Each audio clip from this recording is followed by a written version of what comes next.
Prête? 1, 2, 3. C'est le meilleur moment. C'est tout propre. Normalement, elle a pelleté tout ici, la salle de bain. On a enlevé tous les sacs à gravats. Là, ils sont vides. On a fait 4 allers-retours à la déchetterie ce matin. Ouais. Encore beaucoup de sacs à emmener. Et c'est sans doute ça encore dans la journée. Bah là, je vais arrêter un peu les allers-retours à la déchetterie et je vais essayer d'avancer sur cette dalle. C'est cool de la finir.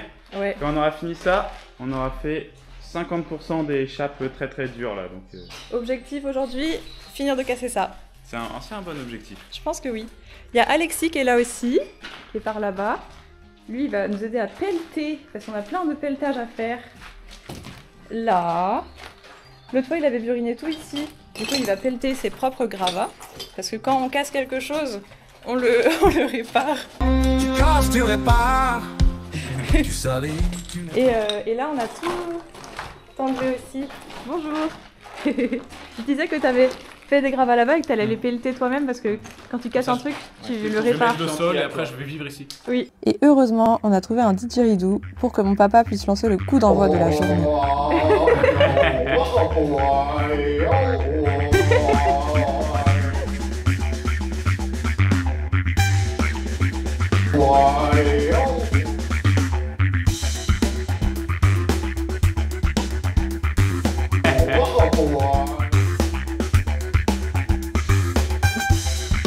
Plusieurs pôles d'activité sont prévus aujourd'hui. Mon papa casse avec le burineur le carrelage du séjour. Alexis pelte ses propres gravats. Il choisit la technique de ramasser à la main. Regardez la différence qu'il peut y avoir entre deux zones. Là, ça se casse bien. Je vous épargne le bruit, mais du coup là ça se casse hyper bien, regardez. Et là par contre c'est un enfer. Et en plus le burineur c'est vachement lourd. Je pense qu'il pèse 11 kg. Et du coup le tenir horizontal c'est hyper dur sur le long terme. Donc quand la chape se casse pas, c'est très très énervant. Et là, c'est très dur. Pendant ce temps, moi je vais au coin. J'ai vraiment presque fini de pelleter la cuisine. Ça fait une semaine que je suis là-dessus et là c'est l'avant-dernier coin avant que ce soit tout propre. Et le matin ça passe tellement vite le temps que j'ai même pas le temps de finir mon coin qu'on va déjà faire la pause manger. Avec une grosse ambiance dans la voiture. On vient de faire une pause manger. Et revoilà tous les sacs à emmener, de la laine de verre, des trucs. Donc cet après-midi c'est déchetterie. Encore. Pendant que Thomas et Alexis partent à la déchetterie, moi je m'occupe de finir mes deux coins. Il manque que ça pour finir la zone de la cuisine, alors j'ai trop hâte que ce soit terminé.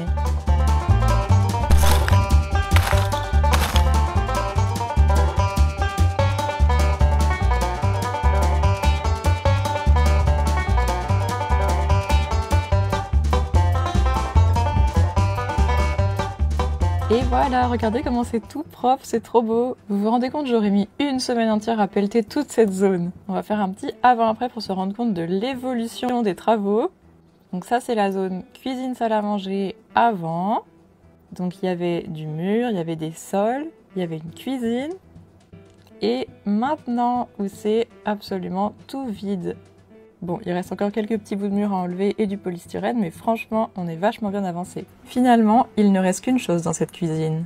Un endroit où je stockais tous mes petits trésors, tous les carrelages que j'ai voulu garder, le placard. Et oui, lui aussi on va devoir le détruire. Donc c'est parti, d'abord vider le placard et ensuite tout défaire.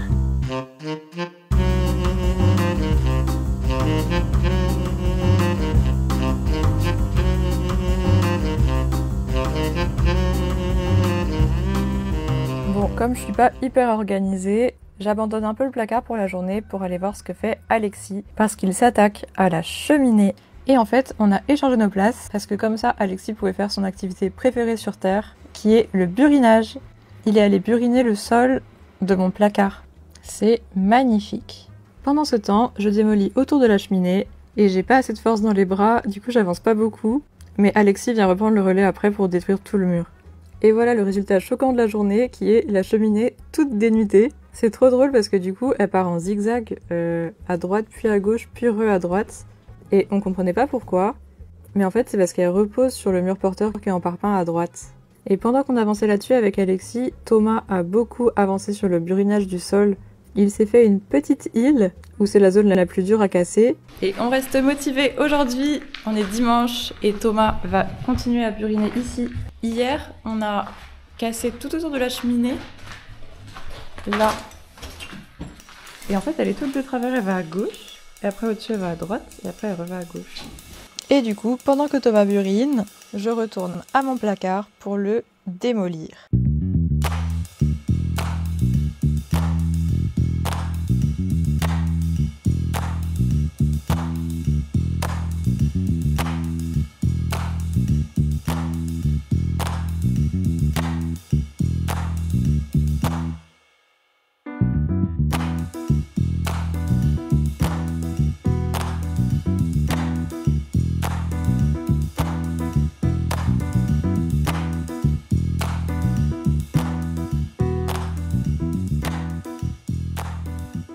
On va enlever le lino de la dernière pièce qui avait du lino ici.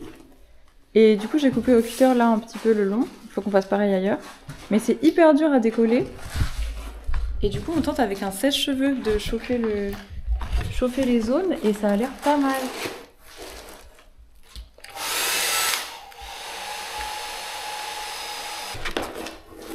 Ouais! C'est cool si ça marche bien. En vérité, on a juste eu de la chance parce qu'en fait, le sèche-cheveux ça marche pas du tout. Et le lino était hyper bien collé, c'était super dur de l'enlever. Je vous mets une compilation de la galère que ça a été d'enlever tout le sol. Mais vraiment, je pense que c'est une des pires choses qu'on a eu à faire dans la rénovation de la maison. Pour l'instant en tout cas.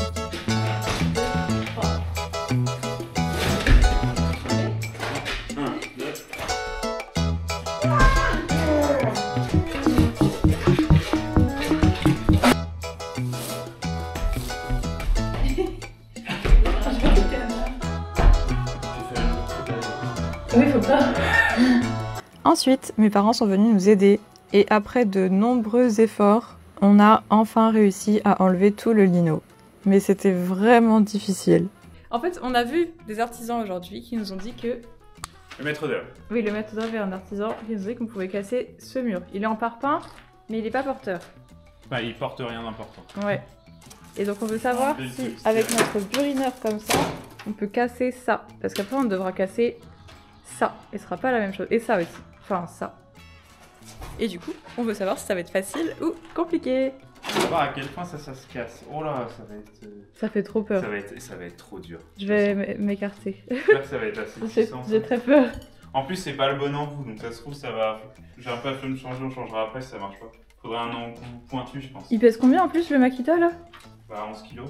Ah, je m'écarte. Bonne chance à tous.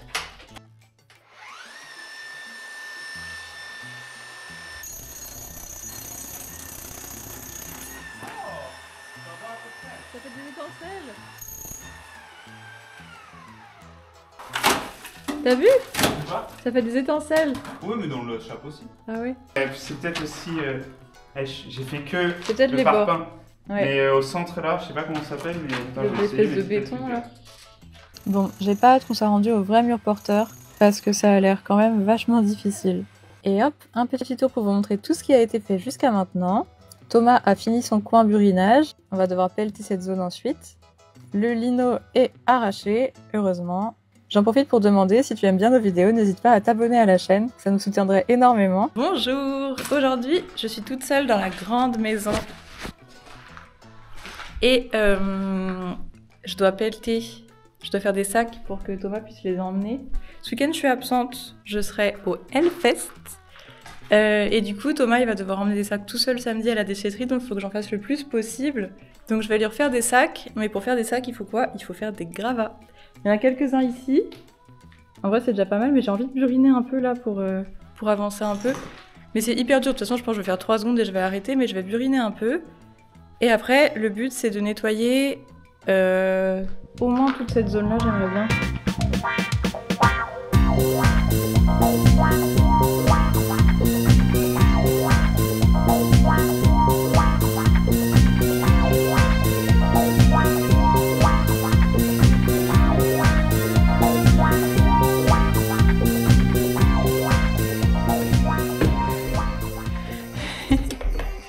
Oh, c'est horrible. horrible. C'est horrible le burineur. J'ai dû faire 10 minutes, même pas. Et je suis épuisée. J'en ai fait un petit peu, je peux vous montrer. Mais il fait tellement chaud, c'est tellement dur. J'ai fait en gros ça là. Mais bon, c'est mieux que rien. Et maintenant, on va aller pelleter un petit peu parce que j'en peux plus de buriner. C'est trop dur. Il est 11h30. Je vais essayer d'avancer un peu ici, pelleter tout ça. Et je reviendrai cet après-midi après.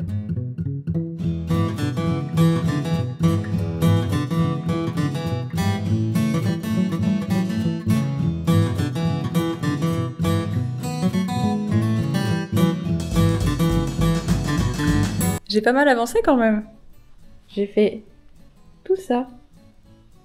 Maintenant il est midi, je vais aller manger et faire un peu de montage et je reviendrai en fin d'après-midi pour finir ça. Il est 16h, j'ai pris une petite pause manger, j'ai fait un peu de montage et maintenant il fait moins chaud, du coup je vais pouvoir retourner pelleter.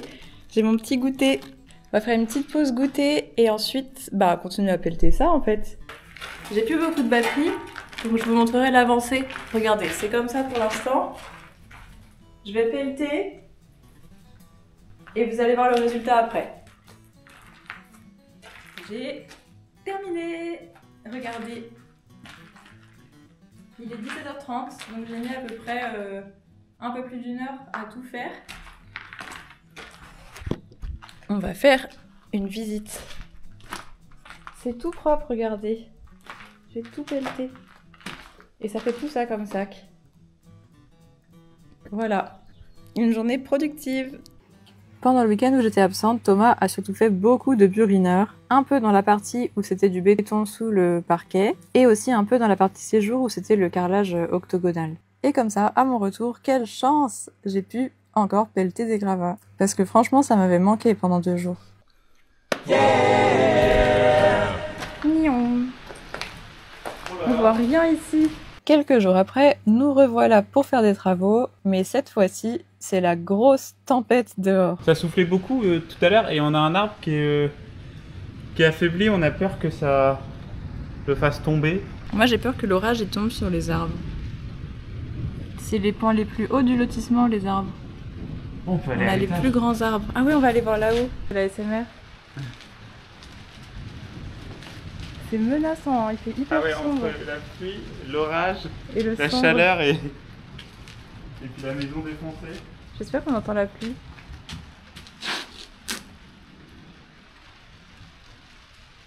Il pleut énormément dehors, c'est la première fois qu'il pleut autant. Du coup il fait hyper sombre. Et écoutez. Wow.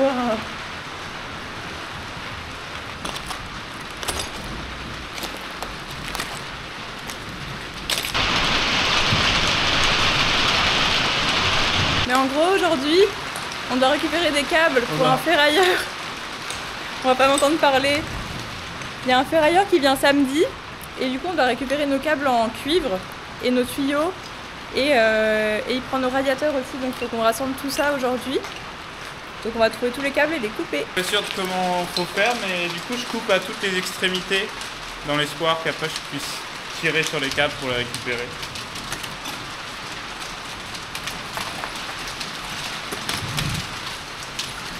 Là,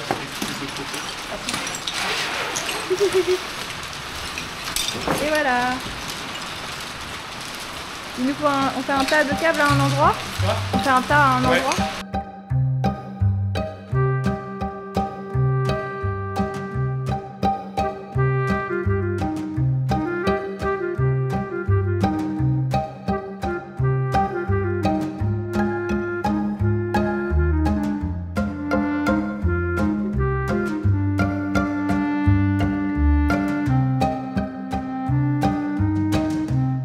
Alors, on pense que les câbles d'en haut, ils arrivent ici. Et donc Thomas, ici présent, va casser. On va vérifier. Tiens. Merci.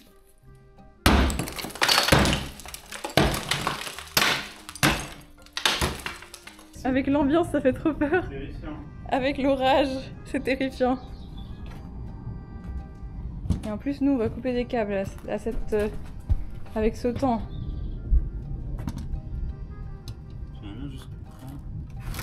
Peut-être qu'il faut arracher la boîte. Bah, ce que je me dis aussi.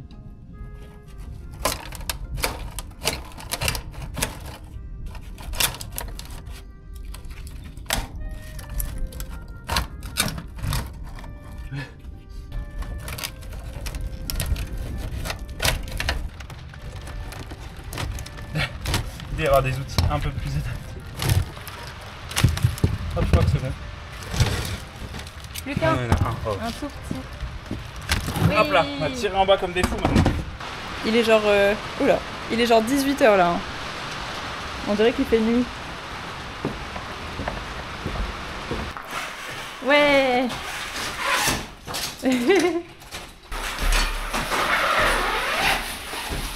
Eh, ça faisait des sacrés câbles.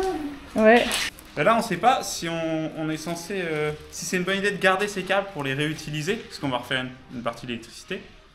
Mais du coup, ces questions-là, on les pose direct sur Instagram, donc n'hésitez pas à vous abonner sur Instagram si vous voulez nous donner des conseils en live. Parce que des fois, avec les vidéos, vu qu'on poste un peu après, c'est pas toujours d'actualité les questions. Écoutez la tempête. Viens voir Thomas. Viens voir.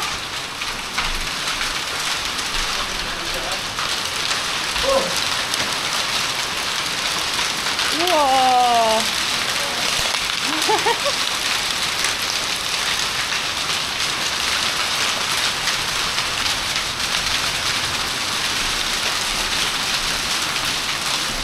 C'est choquant le bruit. C'est de la graine. Ou des gros. Ouais. Ça pousse sur la tête. Ah. Bah. Bah, je comprends pas. Il n'y a pas de câble. Ah, c'est un que j'ai dû enlever. Ah, c'est celui que j'ai tiré en haut. C'était la terre. Donc là, hihi, haha, on coupe tous nos petits câbles. Sauf que qui aurait pu penser que couper ces câbles aurait pu couper l'alimentation de notre portail? Oh non. On va devoir le fermer manuellement. Attends, on va voir. On a coupé les câbles du portail apparemment. Il ferme plus. On a fait une expédition, on a essayé de chercher d'où ça venait, on n'a pas trouvé. Mais c'est trop bizarre parce qu'on a coupé que les câbles du grenier. Et le portail marche plus, donc trop bizarre, donc on va le fermer en manuel pour aujourd'hui. Ouais. Et on est allé à la cave et il y avait une souris morte dans la cave, c'était horrible, elle était en train de se faire manger par des asticots. C'est horrible. Le lendemain, l'objectif de Thomas a donc été d'aller réparer le portail. On a bougé les câbles électriques et le portail ne marche plus. Alors je m'équipe en mode spéléologie pour aller dans la cave et comprendre pourquoi ça ne marche plus. Ok, c'est parti. Donc ça, c'est la lampe sur ma tête. Et ça, c'est la lampe dans ma main. Et je me sens en totale sécurité grâce au pouvoir de la lumière. Alors, c'est ici. C'est ici qu'on a un problème. Ça, il y a écrit portail. Donc normalement, ça, c'est un fusible, ça. Normalement, c'est le fusible du portail. Mais ça ne fonctionne plus. Donc là, il y a des petits câbles. Je pense que ça, c'est les câbles de communication qu'il y a avec l'interphone et tout. Il doit y avoir un câble, des câbles qui partent vers le portail. Donc lui, si on suit le truc, il va là. Donc ça, c'est peut-être l'arrivée électrique. Ça serait le plus logique en fait. Que ceux-là, ils partent et ils vont, je sais pas où. Et que lui soit à l'arrivée électrique. Donc là, mon plan, qui est peut-être un mauvais plan, c'est... Donc le portail ne marche plus, on veut le réparer. Ça, c'est disjoncteurs, enfin les fusibles principaux de la maison, on les a tous ouverts. Avant, il y en avait un qui était fermé pour le portail. Et là, il y a un tableau électrique un peu plus récent, où il y a le chauffe-eau électrique et les portes de garage. Donc moi, mon plan, c'est que le chauffe-eau électrique, il est juste là-bas. Donc, j'ai l'impression d'être malin. Si je récupère ce qu'il y a là au niveau du chauffe-eau électrique, où je branche un truc en plus, je passe par là, ce conduit, et j'arrive direct là dans la cave. Je branche ça au portail, et tout remarche. Et ça remarche sans passer par le vieux compteur avec fusible et tout. Et au moins on est sûr de Il y a juste le porte de garage et le portail qui sont alimentés et tout le reste de la maison est totalement déconnecté. Je viens de trouver ça dans mes affaires, donc je sais pas si ça va être assez long et j'ai aucune idée de pourquoi j'ai ça. Mais c'est peut-être un câble qui va me sauver pour cette fois. Ok, alors du coup là, j'ai mis le câble ici. Alors je l'ai juste posé, c'est pour voir si j'ai assez long. Donc hop, il passe là et il plonge là-dedans. Donc je vais aller voir si en bas il y a assez long de descendu. Je pense que ça va le faire parce que franchement ça descend au bon endroit. J'aime pas les caves. Oh, ça va être juste un peu. Ah, c'est fou. Ah, il manque presque rien. C'est très frustrant. Je vais voir en haut comment ça va bouger, mais je pense qu'il n'y a pas assez. Ah, c'est giga frustrant. Je coupe. Donc, je coupe totalement. Je coupe là, où j'éclaire. Ici. Et comme ça, bah, j'aurai du câble en plus et je pourrai relier quoi. J'ai ouvert là la. Je sais même pas comment ça s'appelle. Boîtier de dérivation. Truc du genre. Et donc, il y a des. Pareil, j'ai pas les noms, moi je suis pas électricien, ou Weigo ou un truc comme ça je crois que ça s'appelle. Enfin bref, c'est juste pour connecter les câbles facilement.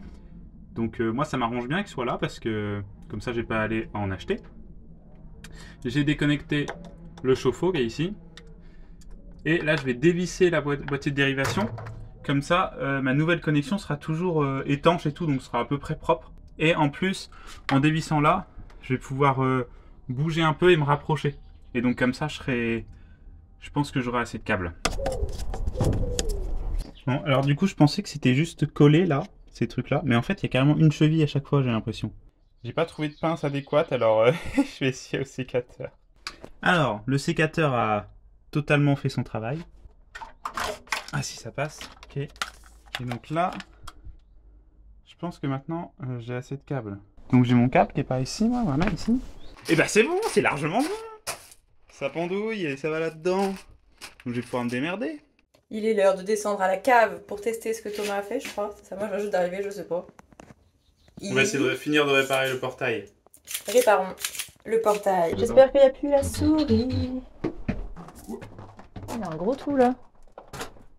Wow. Ah oui, ils ont cassé notre plafond ourdi. Ourdi. Il y a des poutres précontraintes, armées. Et entre les deux, ils mettent le ourdi, je sais pas si ça s'appelle comme ça, mais ça, et après ils coulent une chape, et ça s'appelle un plancher ourdi. Ourdi. Et il y a une noix ici, hein. Oui, bah... D'où elles viennent les souris? Du coup, Thomas, il a branché sur le chauffe-eau, enfin peut-être vous avez déjà vu en fait, sur le chauffe-eau d'en haut, ça descend là, et ensuite on va le rebrancher là sur le truc qu'on a coupé, pour le réalimenter. Hop, là je dénude...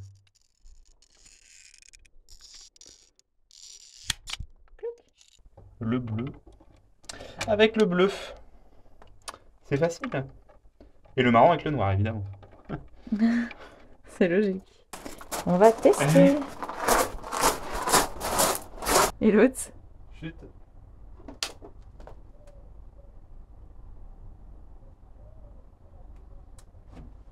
Ok. Donc. Et là, faut faire le bip du portail pour voir? Et bah ouais. Ça prend pas feu là, il se passe rien? Ça va? Non, ça a l'air d'être content, franchement. Ça fait trop peur. Oh! T'es trop fort! Mais attends, mais t'es un électricien de fou! Ah, je suis trop content. Ah, je suis choquée que ça marche! On va faire ça et tout. Ah non, mais par contre, je sais pas pourquoi ça marchait plus. Bah, on l'a coupé, quelque part. On a coupé les. On est des grands malades. C'est parce qu'on a coupé avec un énorme sécateur, déjà aucun sens. Et puis c'est tout en métal, alors ça aurait dû sauter, je sais pas. Oui. Et c'est sur cette bonne nouvelle que cette vidéo se termine. Si tu as bien aimé, n'hésite pas à t'abonner à notre chaîne. Et en attendant, je te dis à la prochaine fois.